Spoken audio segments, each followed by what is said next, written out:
Let's graph and find the properties of a circle centered at x equals -8 and y equals 9, with radius 4. The center is the anchor point of the circle.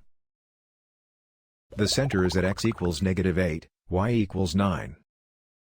The radius is the distance from the center to the circle. Step out by the radius, right, left, up, and down. These 4 points sit on the circle.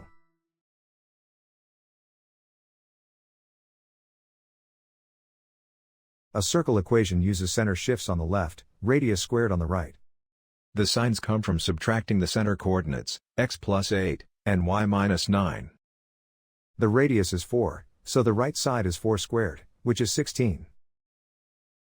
Now we derive the related properties from the radius.